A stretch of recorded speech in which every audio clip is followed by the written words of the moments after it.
you ready to raise your game at Fork Union Military Academy?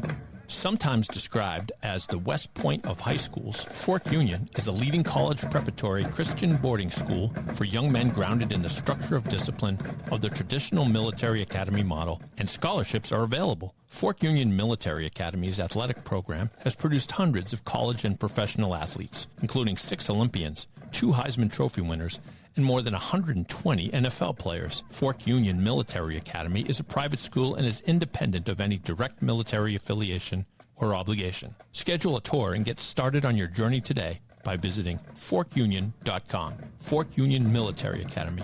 Body, mind, spirit.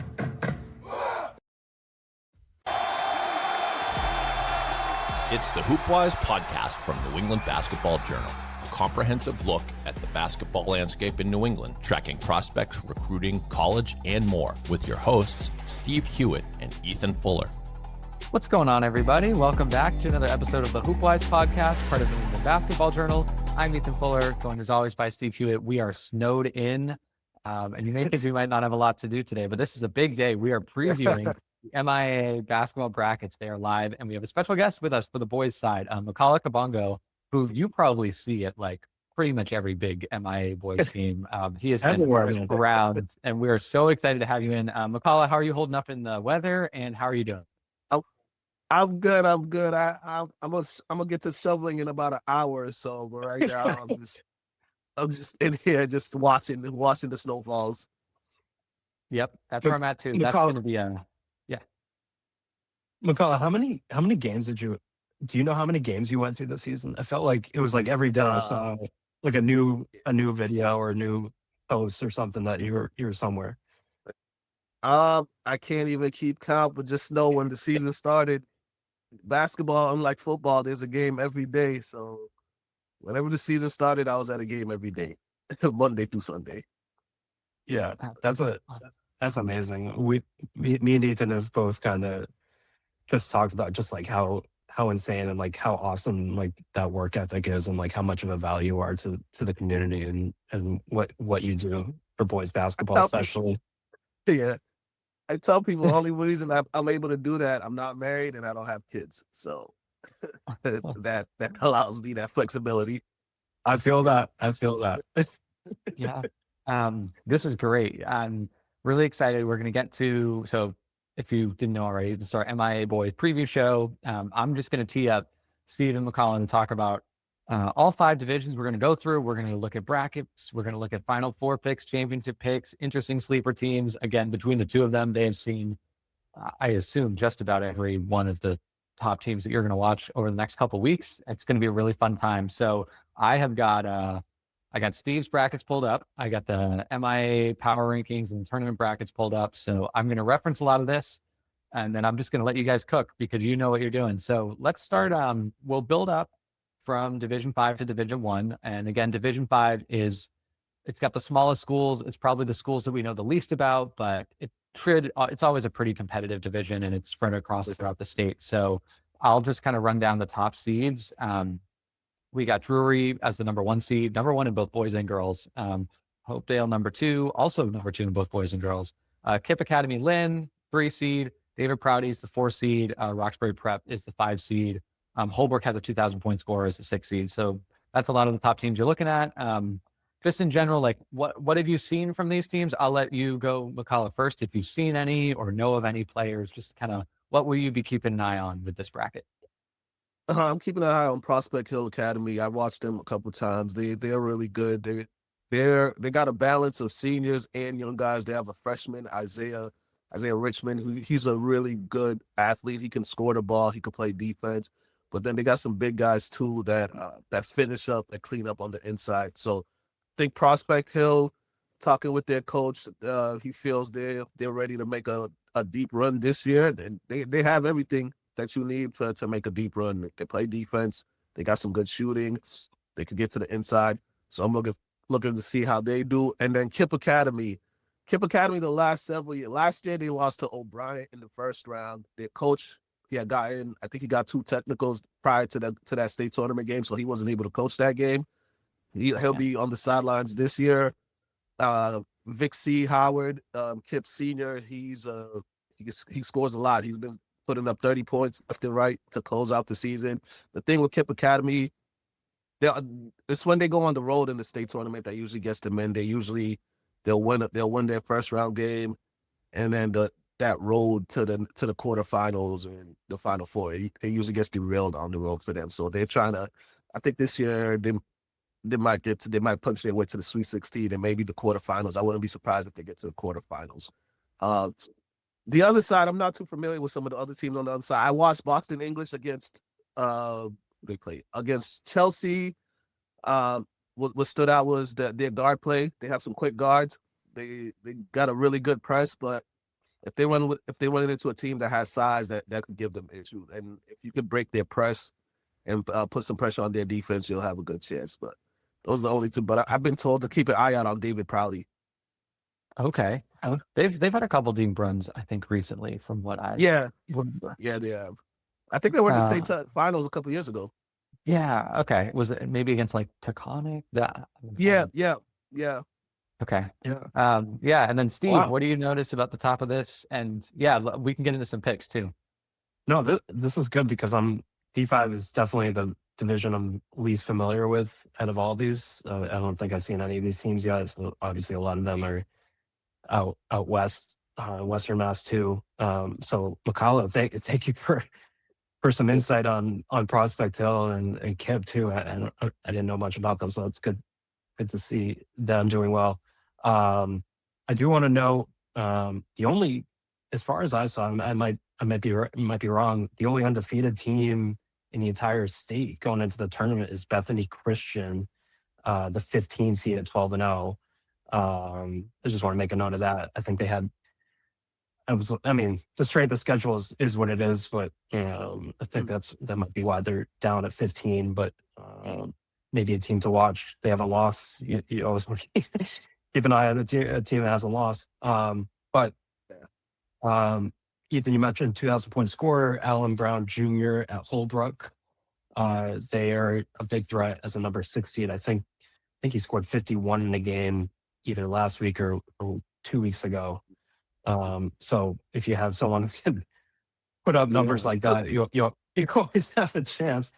But I think ultimately, I think this is going to come down to the top 2 seeds. Number 1 Drury, number 2 Hopedale. They both made the Final Four last season. They both lost to Pioneer Valley, who were the ultimate champions. They went undefeated last year. They had an unbelievable season in Division 5. Right. But Drury and Hopedale both bring back some players from that team that made the run. I always kind of lean with that kind of experience at this stage of the season. Drury has a junior star named Jorge Bond, who's putting up 26.3 points per game. He just surpassed 1,000 points as a junior, which is obviously hard to do. So I'm gonna side with Drury. They're my pick. I got Drury over Hopedale. I like the Blue Devils to take home their first ever boys state championship this season. Yeah, it's also interesting. Usually, like in these lower division, you don't see too many upset. You most likely see all the top seeds make it to the Final Four. So, but I think I'm gonna go with Prospect Hill, upsetting Hopedale, and on their way to the title game against Drury. I think I've seen a good amount of things from Prospect Hill. I think I'm gonna go with them and Drury, and I think Drury will get them because of the experience. All right. I like that. And I think you both made a good point. Experience matters. And also it's really hard to tell, I think, in the lower divisions, because everyone is in like their own conference and a lot of these conferences aren't super strong. You don't really know how much the strength of schedule matters for different teams. And so I think that's where things can kind of get interesting. So that's Division 5, unless any of you guys have any other thoughts, and then I can move it to D4. Yeah, let's go. Yeah, D4. Okay. So D4, I think we start to turn up pretty quickly here. Yeah. I like D4. So top seeds, we got Wareham at the top, which has been like, I know they've kind of hung around Steve's top 10 rankings, like been on the fringes for a lot of the season. Millbury's a very good team. Georgetown defending state champions, West Bridgewater as the 4 seed, New Mission out of the city of Boston as a 5 seed. And then you can kind of keep going down. There are a couple interesting teams here, but yeah, I think definitely you start to see at the top, the team talent takes a step up. So I'll let Steve lead this one. What do you kind of notice immediately about Division 4? Yeah. There's definitely some, I think I wrote this in my predictions. I think for me, I think it's a 3-horse race between Wareham, Millbury, and Georgetown defending champs, but I could easily be proven wrong. There are some interesting teams outside of that top 4 mix for me. Blue Hills, 6 seed. I gotta give a shout out to Blue Hills because I used to play against them in high school, coming from a vocational school. 19. They were 19-1. They had a win over West Bridgewater, who's number 4 in this bracket, who was also their only loss. Manchester Essex, I think they're only 11-9, but they have some star power with Alex St. Marie. Number 20, Monument Mountain, last year's runner-up. A few players back from that team. They got the big man back, right? Monument Mountain? Yeah. I'm not sure. Off the top of my head. I'd have to go deep into their roster to find out. But yeah, like I said, I like the top 3 seeds in this bracket. I know that's probably a little bit of a cop out. Wareham's been the top of this division all winter. They've gotten wins over Brockton and Bishop Fien and some good D1 wins. I think they're the clear-cut favorite. Georgetown brought back a few guys from last year's team, Irvin Sabata, Brendan Lowen, who were both great in that championship game. I think Irvin had like 7 threes in the championship game, if I'm not mistaken. Yep. So that experience definitely matters, as we talked about. But my pick is I'm going to go with Millbury. I might be proven wrong here. I think Wareham might be a better team on paper. But Millbury early exit last year, actually. I think they lost in the round of 32 or 16. But they brought back their whole starting 5.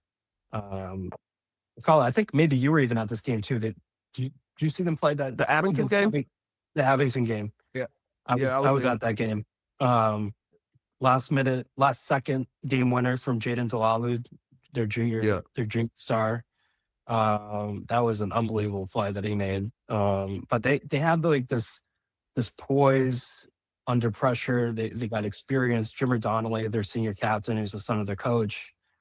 Like I said, whole starting 5's back from last year. Chemistry, experience. I'm gonna roll with the Woolies. I love that name, Millbury Woolies, to take home the crown. It's a little bit of an upset, but number 2 seed. They've proven themselves this year. Obviously, that win against Abington was big for them. At a Central Mass, Millbury. I'm gonna roll with the Woolies. Okay. That's not a bad pick. They are really good, and their coach he draws up some really, really good plays in the late game. So yeah, and I think Delalu was hurt last year too. He was some time last year. That's right. Yeah, or at least over the summer. I know he's with the Magic. I think he missed some time this spring and summer. And he's come back. Yeah. He looks great. Yeah, he looked really good in that game against Abington. They look really good. They got some size on the inside too that they could wear teams out. But yeah, Wareham, I think they have the best player in this bracket in Amari Rose. I know his teammate Coty gets a lot of attention because he's really good too. But I think Amari Rose is the best player in this division. He can do a lot of things on the offensive end and the way they play defense too, high pressure defense.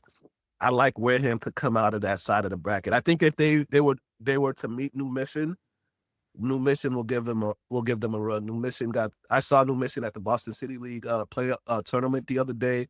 Manny Valentino, he can shoot the ball. They got a couple big that can really attack the offensive glass.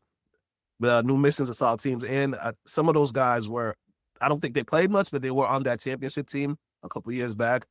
So they have a little bit they know what it takes, so they got to see it firsthand.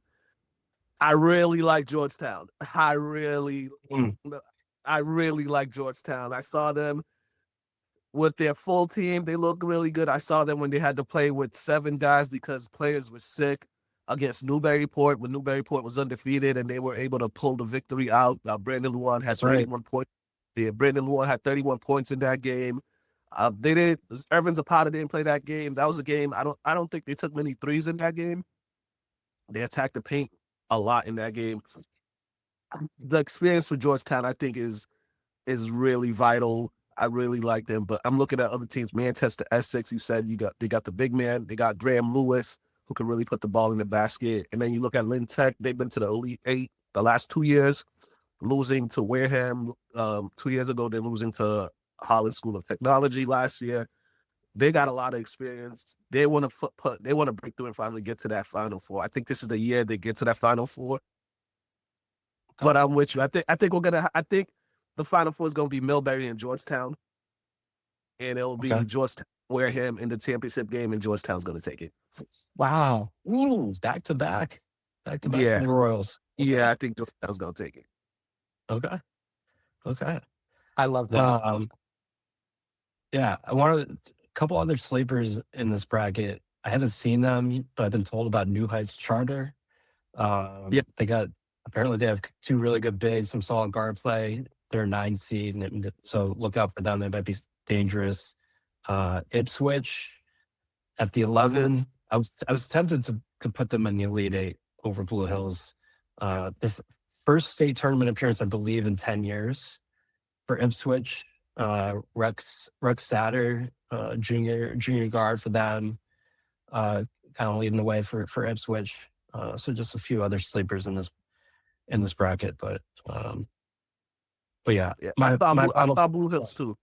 I saw Blue Hills this past weekend. They look good against Lynn Tech in the Vogue championship game. They look good, even though they lost that game. I see what you're saying. They are a really solid team. They're going to be a tough out for whoever plays them. Yeah, 19-1. It's hard to go 19-1 regardless of what division we're playing.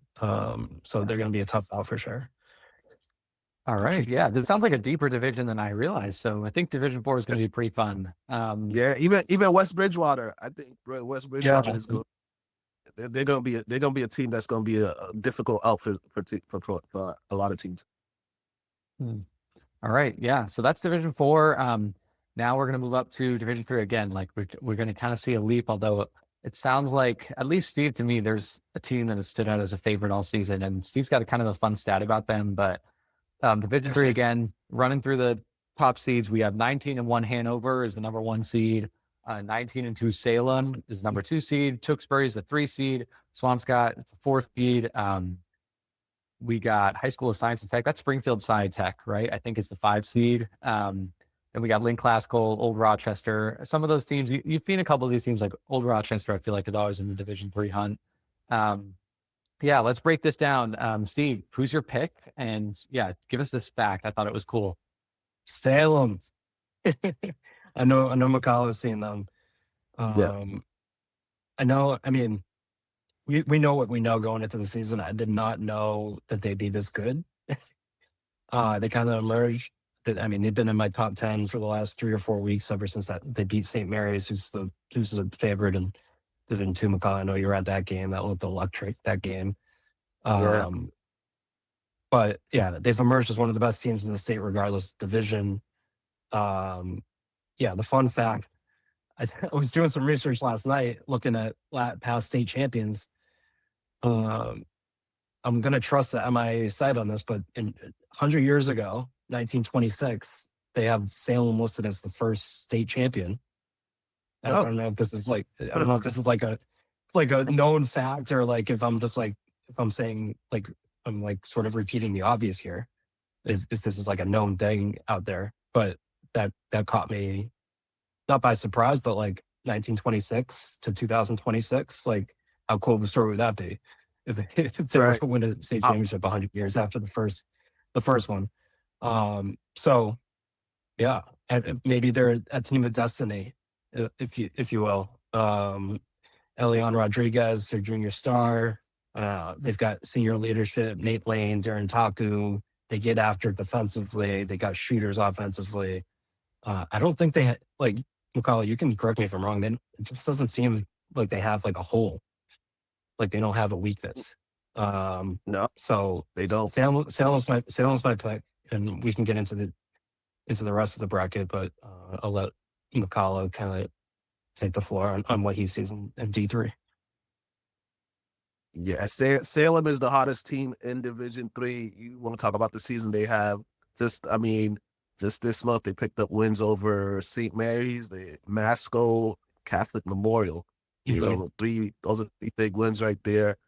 2 of them were at home, and 1 was on the road. They held Masco. I think they held Masco to 37 points, and Masco was usually scoring around 70 points a game. Against St. Mary's, they were able to keep Roki off the offensive glass. They limited Jake Fortier to 6 points. All his points came in the second half. So they play defense. Yeah, they got a lot of guards. They got a lot of guards that they could throw at opposing team for defensive wise. They got the freshman Cleto Dang. He's their big. He's really good on the rebounding. He plays solid with the defense, and he's got good touch around the basket. He finishes really well down there in the post. So yeah, Salem's the hardest team. Another team I'd keep an eye out is Swampscott with Teddy O'Neill. They also closed the season out really well. There was a point in the season where guys were sick, so they missed a couple of games. Teddy O'Neill, he missed the first meeting against Salem. He told me he was throwing up. He was just sick for that game. The second meeting he was able to play, and they were able to beat Salem. I think it was 58-52 in Swampscott. Then they went on the road. They went on the road last week and got a big win over Lynn Classical. So Teddy O'Neill, he's a big primetime player. He can really score the ball. They got the good pieces around him. Two big guys that could, anchor the defense. And I forget the young man's name, but he had a big block in the late game against Lynn Classical that was able to seal the victory for them. So they're another team with big momentum going into this. And you look at this side, Chelsea. This has been 4 years in the making for Coach C's. He took the job 4 years ago. This group of seniors were his babies that came with the program with him. They went through their lumps these last couple of years, but this year 15 wins. They were in the top 3 in the Greater Boston League. They picked up some good wins. They were in every game. I mean, they lost on a buzzer beater to Lynn Classical. They won on a buzzer beater against Everett. They played Cambridge tough. So Chelsea, I think Chelsea's going to make a deep run this year. And the other teams I'm looking at: Boston Lion Academy, Tewksbury, Abington, and Lynn Classical. That side of that bracket, that's going to be a battle. Tewksbury, I did not get to see them play this year. The one time I did, the game got rescheduled, but they are a loaded team. What they're doing over there, they have a lot of guys. They play really good defense, and they wear you out. Boston Lion, I was able to see them. Will Olinto, the point guard for Boston Lion, he's a floor general. Krem Amparo, the big man, he had back-to-back double-doubles in the Boston City League. They could have won it all in the Boston City League if a couple shots went down, but they lost by 5 to Holland School of Technology. And for Abington, we're talking about Kingston Maxwell. We know how much he can put the ball up. There's not a shot that he don't like. He'll shoot the ball. Either it's a good shot or a bad shot. 2 defenders on him, 1 defender on him. And lastly, Lynn Classical, I think they have the best all-around player in this bracket in Shy Bab.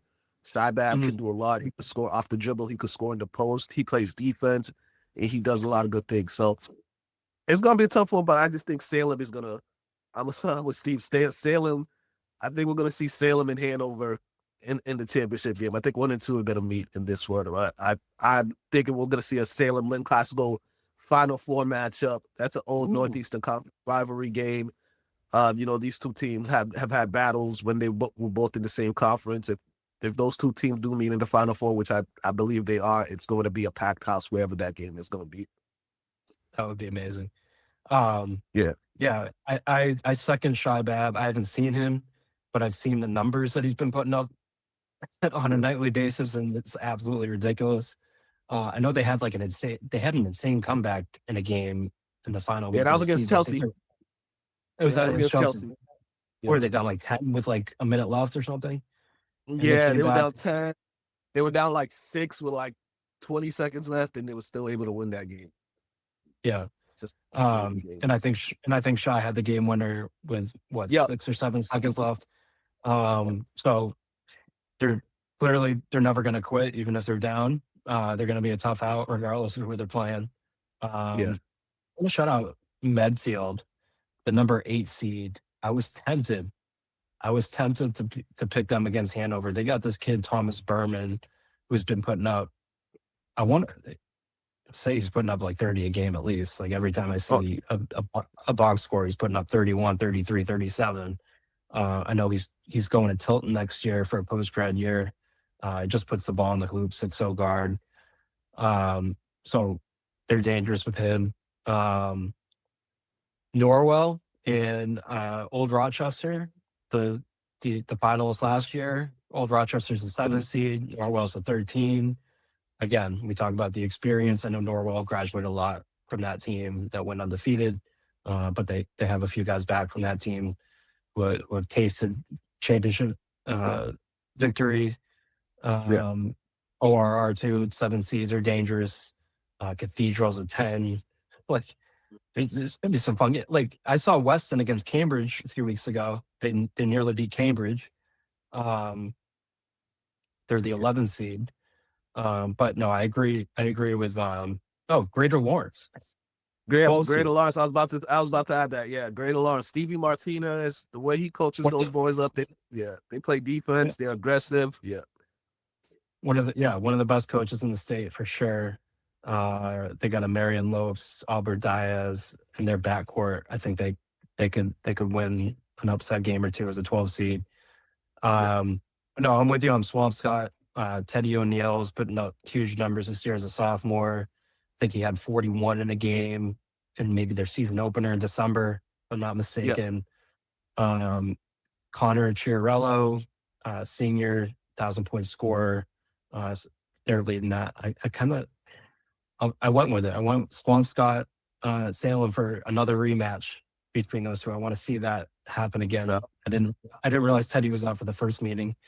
And it sounds like he was a different speaker in that second meeting. So let's do it again. Let's do it again at Lowell for round 3. Like I said, I'm with the Witches. I'm with Salem. Elian Rodriguez, their defense is suffocating. In that Masco game you mentioned, they held Masco, I think, to 2 or 3 points in the third quarter. I was watching the stream of that game. So many ways to beat you deep. They seem motivated. I don't think they'll be denied. I think they're the clear-cut favorite in this bracket. It's just hard to pick against them, especially on the momentum there, right there, and that would definitely be a great state finals matchup between Salem and Swampscott. Those two communities are literally on the borders of each other, so it'll be a packed house in Lowell. I could see that happening, but Hanover, they got that one loss to Plymouth South. I haven't seen much of them, but every time I looked up and see their games, it's they just been dominant. It's gonna be hard to beat them, but I think we're gonna have a 1-2, the 1 and the 2 seed in the state championship game. Okay, I love that there's a lot of potential. At least with Steve's projected championship matchup, and then Mukala with your projected Salem Link Classical 4 game. I love seeing the conference games in the playoffs. It just is like a whole nother level of intensity. Yeah. So those are fun. Going on to D2. Again, we start to get into some of these like true top 10 teams across the state, like a lot of these really, really good programs. St. Mary's, number 1 seed, always in the mix in whatever division they compete in. Pope Francis out in Central Mass. I know Steve has shouted them out a couple times throughout the season. Masconomet or Masco, they have competed against some of the best teams in the state. They're top 5 in your top 10, I believe, right? Yeah. So they're the 3 seed. Plymouth South is the 4 seed. Mansfield the 5 seed.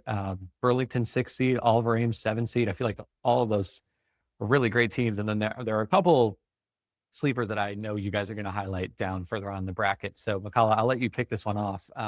Where do you start with D2 as we start to get to some really deep fields?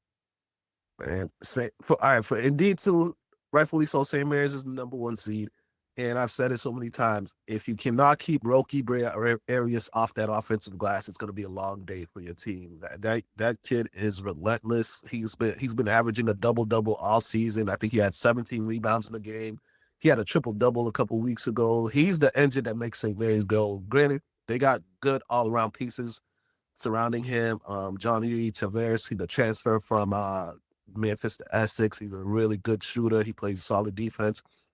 Jake Fortier, the floor general, he can do a lot. He create and he can score himself. And they have them in Masco. They got two bigs. It's hard to find a team with two guys 6'4" and above. And the St. Mary's has both of them that could do a lot, that could stretch the floor, and they both play defense too. They both are good shot blockers. And so there's that. The matchup everybody is wants to see on this side is St. Mary's and Holland School of Technology. Those two teams it feels like they've kind of been on a collision course.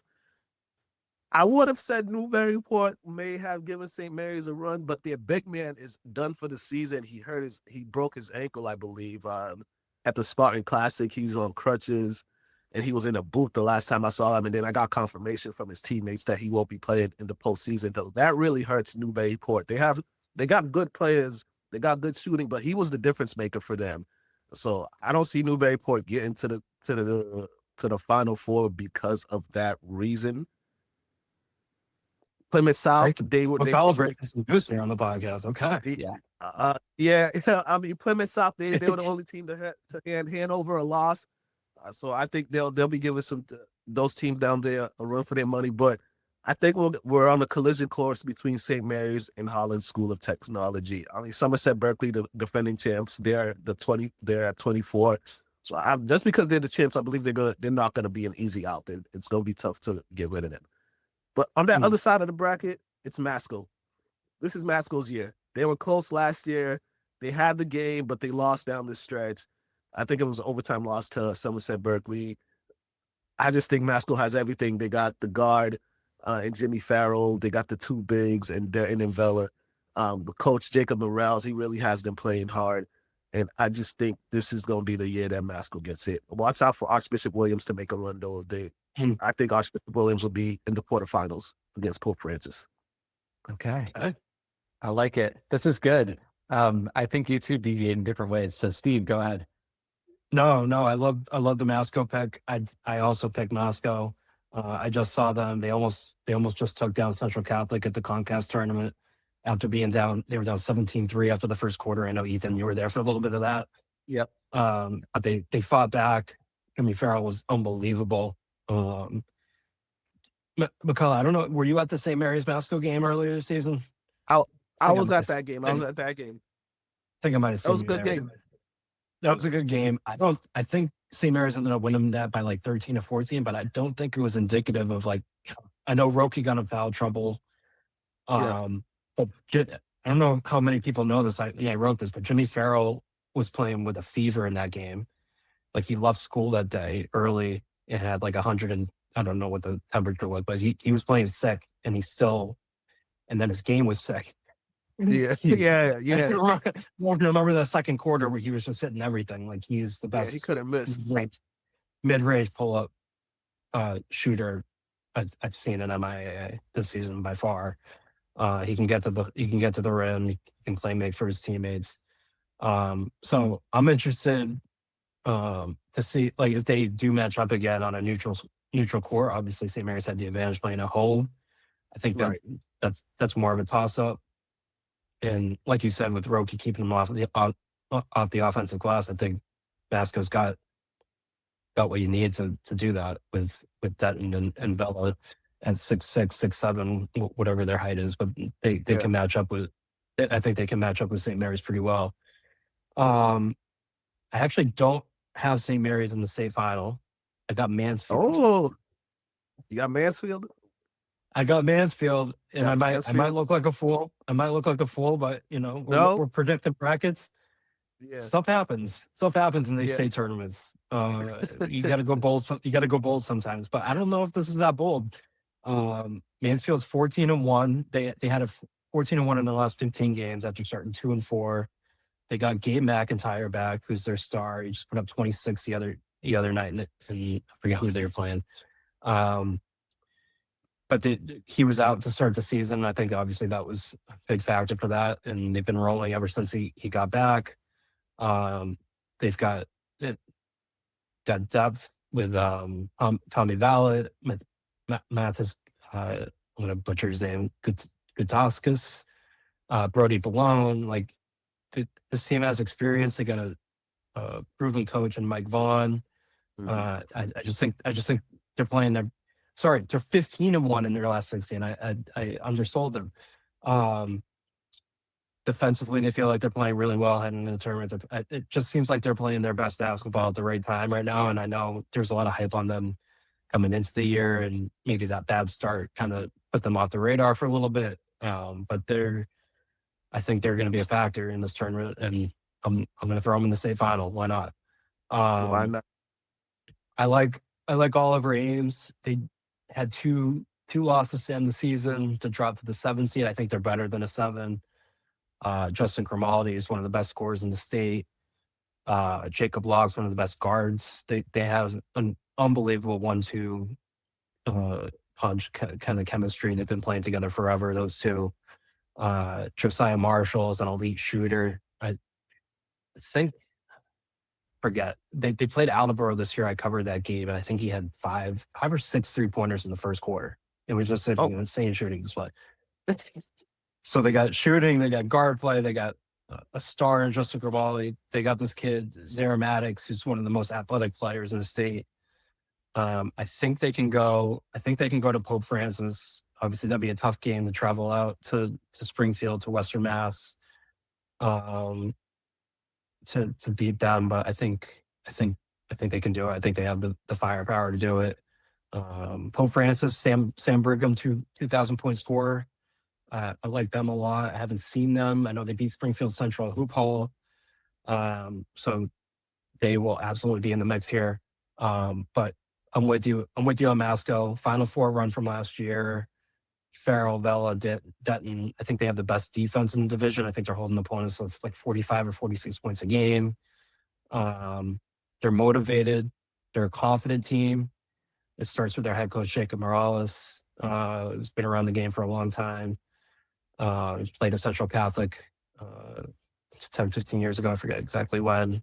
So he knows. 2008 to 2011. I think you're right. So I feel confident in Masco. I think they're playing really good. Obviously, like I said, almost just beat Central Catholic. They had them on the ropes in the final minutes, and they're down 2 with a chance to win or tie. That would have been the win of the season. I think they have what it takes to bring it home this year.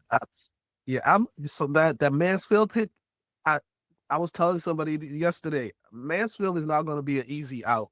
They're an experienced team. They got a lot of guys they could throw in there, and if them and Holland School of Technology hold up and face off in the next round, that is going to be a really good game out there, because Holland, they like to press. In Mansfield, I believe they could handle that press, and they have the depth of players that they could get in there. Because one thing Holland Tech likes to do, they like to wear you out with that press, get too tired, and that's when they go on their break and go on those big runs to create separation. So that matchup is going to be a really good matchup. They both win there for their round of 32 matchup. I think that'll probably be one of the better games of this bracket. St. Mary's did beat Pope Francis early in the season. That was kind of Coach Kilty's first game of the season. They were on fire that game. And Oliver Ames they were in the Final Four last year, right? They lost to Malta Catholic. Yep. They were in the Final Four last year. Yeah, in the game that they almost had. Yeah, they had that game too. They could have won that game, easily won that game. Yeah. I was at that game, I remember. Yep. But for Final Four, I think I'm going with St. Mary's and Holland Tech. I'm gonna go with Holland to the Final Four. Let's go. I love that. Yeah, I'm gonna go with Masco in the Final Four, and Pope Francis is gonna get into that Final Four. Okay. But Masco St. Mary's for round 2 in the state championship. I'm ready for that. I would love that. I've got I've got St. Mary's in Mansfield on the left side of the bracket, and I've got Oliver, Ames, Masco on the right side, and then Masco, Mansfield in the state final at Masco.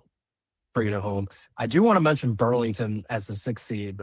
They're playing really, really well. I think they were on a double-digit game winning streak at some point in the last couple of weeks. Matty Gray, one of the best top stars in the state.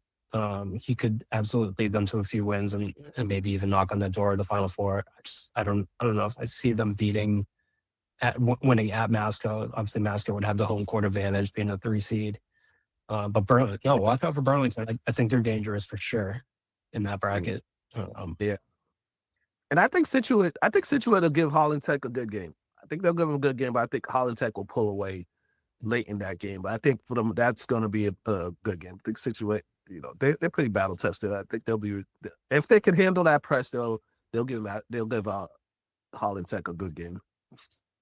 It's sounding like beyond obviously the final couple games, Mansfield, Holland, 5-12, Oliver, Ames, Archbishop Williams possibly is 7-10. You got a couple of really good earlier games in this bracket, so that'll be fun to track for sure. All right, let's bring this home. Biggest division, always stacked. Division 1. It's been largely the Central Catholic show during the regular season, but I do think that this bracket has always proven anything is possible. Just to run down the seeds again, Central Catholic, number 1, have been number 1, widely considered in the state all season long. Andover has been right behind them. NBC, number 2 seed, number 2 in a lot of rankings. Needham's the 3 seed, BC High 4 seed, New Bedford 5 seed, Bridgewater Raynham really good 6 seed, Attleboro really good 7 seed. Malden Catholic, after being competitive in Division 2 for so long, is now an 8 seed in D1. Beverly, I know we love in D1 as a 9 seed. And you can keep going down. Like there's Brockton down there, Bishop Ian's down there, Cambridge down there, CM down there. So sorry, I'm like naming so many teams. But you guys, it's such a deep field though. Yeah. Is this the first year that this is really wide open for everybody? Even though everybody has Central as the clear-cut favorite, but is this like the first year that it's Division 1 has been wide open and it wouldn't be a shocker if the team that people didn't think was going to win it? Because that's what it seems like this year. I'm with you. I think it starts with Central and Andover for sure. I think for me, they've been the 2 best teams all season. Obviously, Andover, I didn't know too much about going into the year because they lost some guys from last year, but they had that win over Central in the first week of the season, and they've kind of been rolling ever since. But no, I'm with you. I think the bottom 2 quadrants, like obviously we have Central and Andover in the top 2 quadrants, but like the bottom 2 quadrants could go any direction for me. Yes, I think Needham and BC High are really good, but I think they're both vulnerable. I think anything could happen in these brackets, and my craziest pick of these tournaments. I don't know if you're ready for this, Mukala. It might not be that crazy when you hear it. I've got Newton North as a 21 seed making the Final Four. Hey, Call man, me crazy. We're right here. I'm with you. We're on the same page. They just beat BC High by double digits last week. I think that they're so much better than a 21 seed. They lost Sequence Win from last year's runner-up team. They've got a first-year coach, John McNamara, but he's been around the block. Paul Connolly, the longtime coach, retired after last year. So there was I think maybe some things to figure out, but they brought back a ton of experience from that team that made the run last year. Bryson Mercedes, Matthias Sam, Jake Lyons, Luke Washik. They've all been on the stage. They put a scare into Andover last week too at the Warrior Classic. Dave Fazio, their coach, even told me after, like, I don't want them in my bracket. Like, he knows how dangerous they are. So call me crazy. I'm just like, why not? Like, I look at their bracket. Like, I know they'd have to win 3 road games to make the Final Four, which is like, that's a daunting task. And they'd have to go at Springfield Central. They'd have to go probably to New Bedford. And then they'd probably depending on how BC Brockton ends up. You might have to beat one of those teams on the road. But I don't know. I'm just like, why not? Like, they're playing. It seems like they're playing their best basketball of the year right now. They've got the big game experience. I think that bracket specifically, like BC High is really good, but I think they're only like 13-7. Obviously, they've been battle tested against the Catholic Conference, which has kind of been like beating each other all season. But I'm just like, my gut feeling thinks like I feel like they're at least going to win 2 games. That's just my gut feeling. And then you look on the other side of the bracket. Bridgewater Raynham 6th seed. I think on paper that they're better than that. With their star power, the Aiden Pyres and Kason Falk and Cam Santos, they got kind of a 3-headed monster there. Mateo Jackson's really come on as a sophomore. I really like BR. I got them coming out and making the Final Four. But man, there's so many teams to kind of sink our teeth into right now.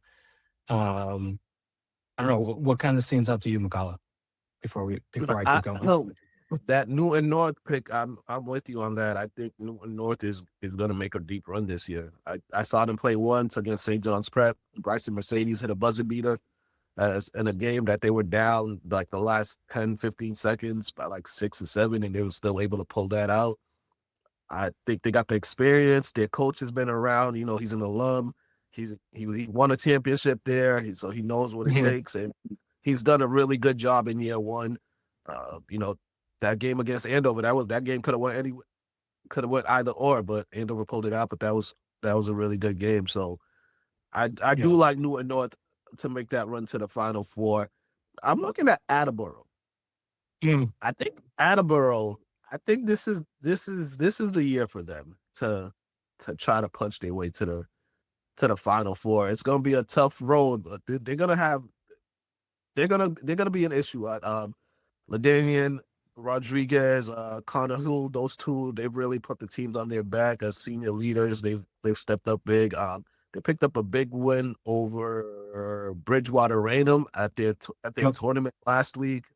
They've gotten some big wins this season, so I'm looking at Attleboro. I'm also looking at Brockton. Is this going to be the year they try to bring Brockton back, make that? They got a lot of talent on that team. Round 3 against Arlington. This is the 3rd time these two teams are meeting. The first game they met, a buzzer beater from like half court was made to send the game to overtime. So Arlington has played them tough, but that was an amazing goal. Yeah, I was surprised that shot went in, but as you said, this bracket, so many talented teams, so many talented players. Josh Rowe from Andover and Javi Lopez from Central Catholic, those are the 2 best players in this division. Josh Rowe, he nearly won the game for them the second time at Andover. He kept them in the game. He made some crazy shots. And with Central Catholic, we know what's going to happen with them. You know what they're going to do. Javi is going to touch the ball each possession. Javi's he's going to take the first couple shots of the game to get his offense going. It's just a matter of, are you going to be able to stop it? And then he opens up so much for his guys. His teammates do a good job of feeding off the coverages that defense are focusing on him. And, you know, it was just that one loss to Andover, right? That's the only loss of the season, correct? In state, yeah. And then they almost beat Bergen Catholic at Hoopball, which has a top 100 player. And they lost to Brewster, which, like, who doesn't lose to Brewster? So it's like, obviously. Right. So they played some good teams. I mean, they played Beverly on here. At the Holiday Classic over there at Andover. I mean, at Merrimack College, they were able to win that. So Central definitely, I definitely got Central going all the way to the finals. But the teams that I'm looking at that I want to see if they'll make some noise. The Varian brothers, they started off a little rocky, but they closed out the season the right way. New coach. I think the players are buying into the system now. They looked really well. They went to St. Mary's, played they had like a 28-point third quarter. They had a lead in that game before, St. Mary's won it in the fourth quarter, but they played them really hard. Needham, I saw them play. They're not a bad team. Needham is really good. They got some really good players. And then Cambridge. I like Cambridge. I like what Coach Gio Rodriguez does with his team. Jaden Correa, he's a really solid player. They got two bigs. They got a good surrounding pieces around their bigs. Imam Furman, the point guard, the lefty point guard, he can create, he can shoot. Cambridge is never out of a game. I think they're gonna be a team that could possibly make the Final Four. But I got Central Catholic, Andover, Newton North, and I've got BR in the Final Four. And we got a round 3 with Andover and Central Catholic. Wow, we got the same exact Final Four. I did not expect that. That's two. We're on the same page. Yeah. No, I love it. I'm gonna go around the bracket a little more before I get to my state championship prediction. I think it's cool. We got 2 league games in the round of 32. Catholic Memorial and St. John's Shrewsbury is 16-17. And then Lexington Winchester out of the Middlesex League, also in the round of 32. I think that's cool. Always cool when league rivals kind of match up in the state tournament. I think they'll create a fun environment for those games. I'm with you on Attleboro. Like, they are so much better than a 7 seed for me. They were number 3 in my final top 10 of the season, my rankings overall. So 7 seed, obviously, I think they're better than that. I think they Hockomock was maybe a little bit down. I know they had the worst opponent rating among, I think it was the top 17 teams in D1. So I think their strength of schedule kind of cost them maybe a top 4 seed and getting home court through the quarterfinals. And I mean, that's going to set up an insane quarterfinal matchup for me between Attleboro and Andover if those teams can both make it to that stage. Yeah. I like Bishop Fien as a 14. They've got, I've wrote about this. It's the biggest matchup problem in the state. Yeah. He's a pitcher. He's a pitcher.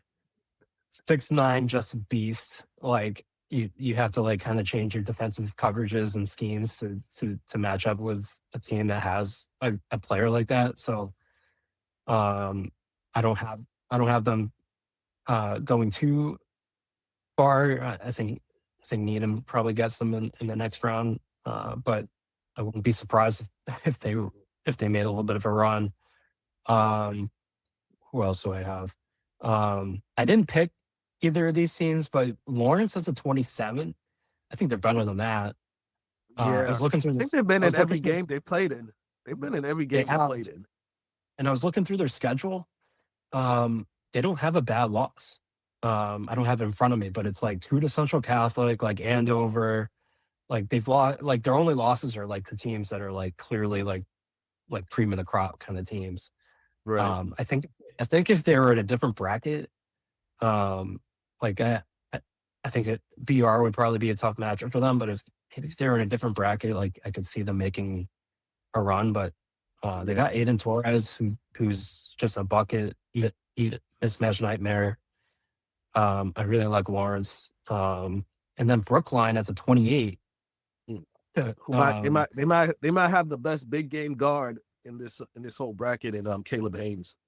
Yeah. So, I mean, could they give New Bedford a run for their money? And I know they beat Portsmouth, the best team out of New Hampshire, earlier this season.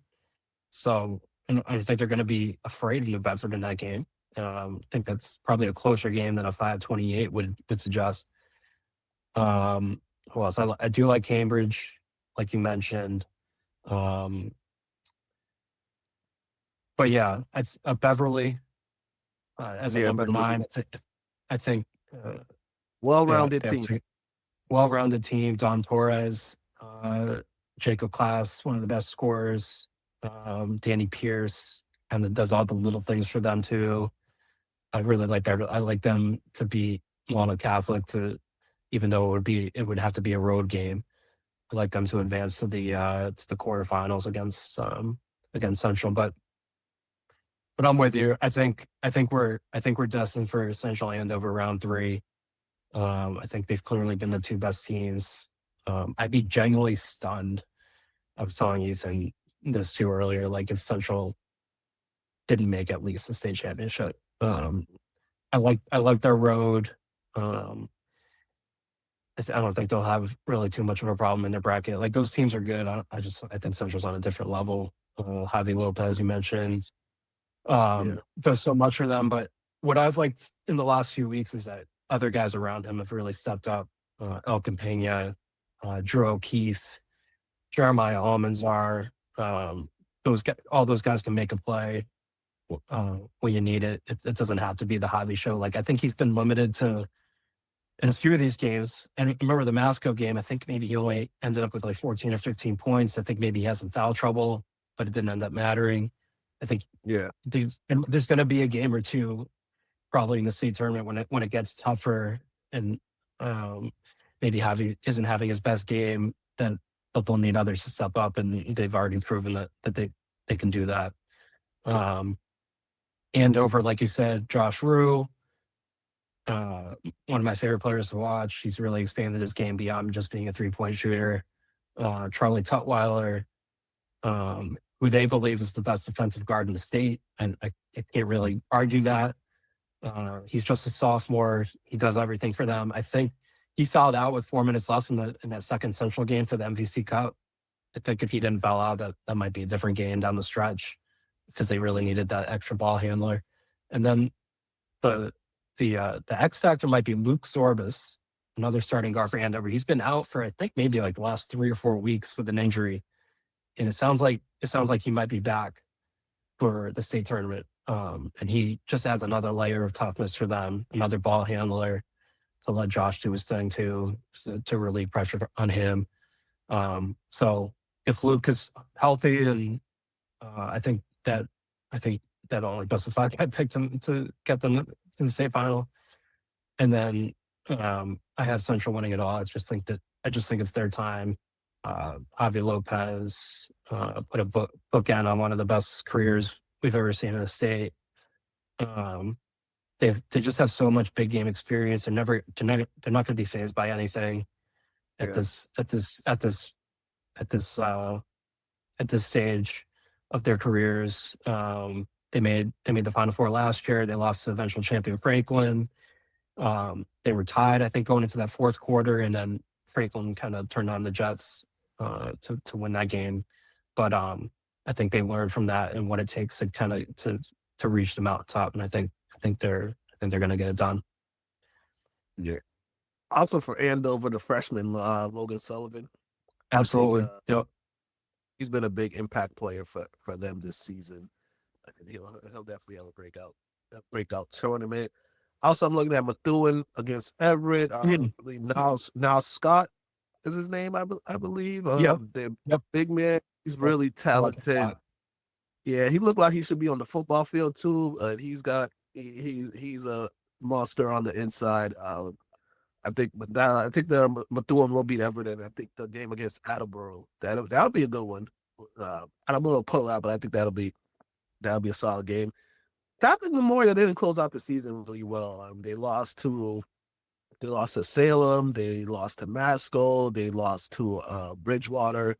They didn't have the best closeout to the season, and I think St. John's. It's true. I think St. John's will get them in that round of 32 matchups. I think St. John's is probably a team where you got to keep an eye out for. They're gonna give when they played Central last year. They played them tough for like the first half or so before Central was able to pull it away. I think they'll be able to. It might mirror last year's matchup with Central. With New Bedford, my issue with New Bedford is the times that I've seen them play, they're just too they don't play with a sense of urgency, and I feel like they get down big. They got down big, and then once they got down big, that's when they started playing. So they were playing catch up the entire game, and that at the end they were tired and couldn't pull it out. So if New Bedford could play the way they closed out the regular season, if they could play with that same sense of urgency and intensity, they'll definitely be a team that's going to be an issue or a tough out, because they have the size, they got the playmakers, they got the athletes, they got everything you want in the team. It's just, are they going to be disciplined enough to be able to win tournament games? Because either Brookline or Taunton, if they play one of those two teams, they have to be very disciplined, especially against Brookline. They're gonna be very disciplined. If not, they'll be upset. And if they do move on to against New and North, if you're not disciplined against New and North, you're not gonna win. That's how New and North builds their 20-point lead. When teams are undisciplined, they force turnovers, they go on the breaks, they find open guys. So I want to see how disciplined New Bedford would be. And we talk about Beverly, Jacob Class, Don Torres, Andrew, or Braganca. This is just a well-rounded team. They run their sets really well. They find the open guys. They make the extra pass. They play solid defense. Beverly's gonna be a tough team. Malden Catholic is another team. They didn't have a good closeout to the regular season. They started off hot. I think they were 11-0 or 12-0 at one point, but they didn't end the season in the right way. So I want to see if that's gonna carry over. But I do think they'll match up with Beverly in the round of 16. But I think Beverly will get them in that one. All right. Wow. I think looking down the list here, I think we hit on like just about all of at least like 25 of the 20, 22. Yeah. Like, man, you guys, that's why we brought you both on. That was great. Also with Lawrence, you got to give a lot of credit to Coach Isola. Year 2, they're back in the state tournament. He got there last year, got the job last year. The situation that happened the year before, and he's able to just bring them back and get them in a good momentum. So them making the tournament this year is big. It's going to be good carryover to next season. And with especially that's a big school, and there's a lot of players, especially on the JV and freshman team that have potential to be on varsity, but there's so many. They have so many players, and they were so senior heavy. Like a lot of the guys on JV that possibly could have played varsity had to stay down to JV. So he's got a lot of kids there that next year we'll probably see them have an even better season next year. Interesting. Okay, yeah, they're always in the hunt. The MVC in general too is just always so strong. All right. Any lasting thoughts on brackets, picks? I feel like you guys hit pretty much everything, but anything else? I think this is the first year. I think it's the first year since they started the statewide thing that they got the brackets right with the teams and the placings and the seedings. I think it's the first year.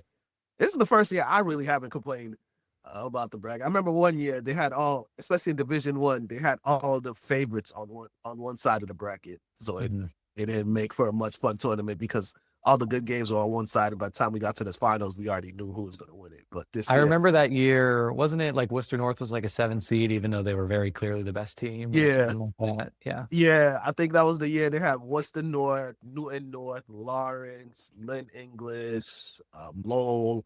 They were all on one side of the bracket, and those were all the favorites, the best teams going into it. That's tough. But yeah, no, as you guys explained, pretty much from some of the early rounds all the way up through all these state championships, they're going to be great games. So I'm really looking forward to this, especially following along after what you both have said.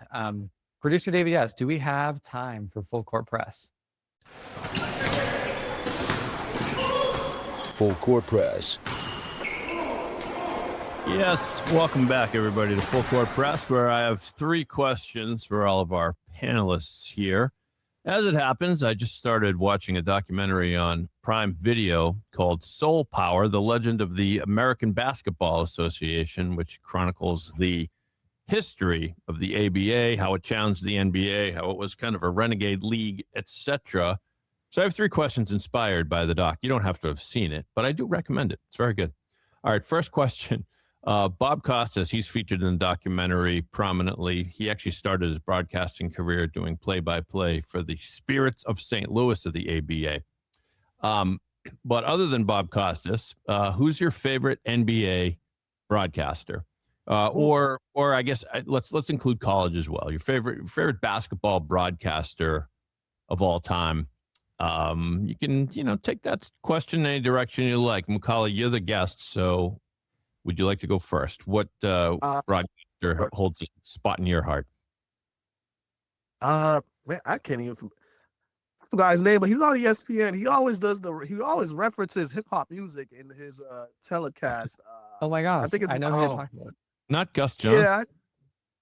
No, I love Mark Gus Jones. Jones. Mark Jones. It's Mark Jones. Mark Jones. There we Jones. go. Mark Jones. Yeah, Okay. Mark Jones for me. He's my favorite right now. His play-by-play is pretty entertaining, and the way he always incorporates hip hop and current songs and artists into his broadcast it is pretty good too. The Charlotte Hornets, they have a good broadcast team too. I don't know if you guys have ever seen the broadcast team. They're really They go entertaining. crazy. Yeah, they definitely go crazy. But Mark Jones for me. All right, Mark Jones. Excellent answer. Ethan, who's your favorite guy on the That was mic? a good one. Mark Jones is the hotter than fish grease guy.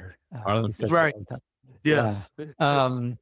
I will say, I'm trying not to be Steve and give multiple answers. I will just say the most iconic broadcaster of my generation is Mike Breen, and I think he still is as rock solid as ever. So just like if there's a person who defines me watching basketball growing up, it's Mike Breen. So I will say him. Good answer. Hewitt, you've had time to think. Your favorite. Favorites. Am I allowed 2 answers? It's a podcast. There are no rules. Yes, you can have more than one if you really Well, want. I'm gonna get freaking cooked for it. I do like Mike Breen. That was on my mind. Marv Albert is a classic for me. Oh. Just that's such a Yes. it's just that voice for me. And I know he's a little bit polarizing. You either love him or hate him. Gus Johnson is one of my favorites. Just like iconic March Madness moments have always had him on the call with his emotional sort of reactions to things. It's hard not to love Gus Johnson, even though he can be like, and the 3 is good. Oh my God. Bringing the score to 89 to 37. Like, I mean, he Keeps it even when the game isn't that exciting. Yeah. Mike Gorman deserves his flowers too, of course. Sure. It's a classic. Yes. Good answers all around. The original league of the ABA included franchises like the Kentucky Colonels, the Pittsburgh Pipers, the Anaheim Amigos, and the New Orleans Buccaneers. Those are all cities that no longer have NBA franchises. My question is, what city would you most like to see get the next NBA franchise? Not necessarily what the odds makers say or where it looks like it's going, but and I'll throw out some other cities that used to have teams that don't: Seattle, Vancouver, Kansas City, St. Louis, Buffalo, San Diego, etc. Hewitt, how about you? If you were the commish of the NBA, where would you put the next franchise? Where would you like them to put it anyway? This might be controversial, a little bit biased, but I want to see an NBA franchise in Providence. Interesting. They used, I think in the 40s, they had an NBA team called the Providence Steamrollers, if I'm not mistaken. Really? I'll look that up. Yeah, look it up. Do some research. That's a cool name. But being from, sorry. Yeah, Rhode Island, the Steamrollers was according to what I'm seeing here, was a football team. But no, hold on. It also has existed as a BAA basketball team, which is the precursor to the NBA. So you're pretty much right. From 1946 to 1949. How about that? I didn't know that. Providence Steamroll. Yeah. Okay. And just, I know being from down there, I grew up about 20 minutes outside of Providence, going to Providence College games growing up. I know just how rabid, like that team is basically a professional team down there. And I know they're basketball junkies down there. Yeah. So I know it'll be close to Boston. I don't think it would ever happen. But I think that would be cool. I like that. I do. Ethan, how about you? I would go outside the United States. I would probably pick, I'll skip Vancouver since they had a chance. I would pick Montreal. I think I think Canada is just such a hot spot right now for basketball that you got to put another team in Canada. Interesting. I just saw a documentary about baseball's Montreal Expos and how the city still stings from losing that team, and there's still efforts to get that team back. I don't think it'll ever happen, but basketball might in Montreal, and it would provide a cool 5.5-hour road trip for all of us to go up and see basketball. Oh, Montreal. yes. How about you, Mukala? Where would you like to see a team? Shoot, this is a tough one because all the places I like have teams. I mean, they might as well bring it back to Seattle. Seattle had one of the best home court advantages. They really love the Sonics out there. It was, granted, those games were at like 11 o'clock when you were able to stay up and watch it, but it was always loud in there. It was like one of the loud arenas. So bring a team back to Seattle. Yeah, it was a crime that they lost the franchise. It wasn't the fault of the fans. Right. It was. Yeah, it's a good sport. In honor that lot, or even Vegas. Okay, I wouldn't be surprised to see that in the years to come. Yeah, they just need to get rid of those when you can bet the over-under on some random dude who gets 2 rebounds. We know that. But a team in Vegas, I can certainly see that working. All right, final question. The ABA was also the first to feature a slam dunk contest during the ABA's All-Star game. That was an innovation, one of a couple, including the 3-point shot that the NBA eventually stole. Mukala, tell us what's the most memorable dunk, your favorite dunk over the years, whether that be in a slam dunk contest or otherwise. My favorite dunk over the years. I got so many, but this is the one that had the internet going crazy when it happened. Was DeAndre Jordan on Brandon Knight. Yeah, I love that dunk. I love that dunk. Yeah, that was probably that dunk had the internet going crazy for a whole week. Poor Brandon Knight. I don't think his career been the same. It was the same after that, but that was Yeah. Excellent answer. Yeah.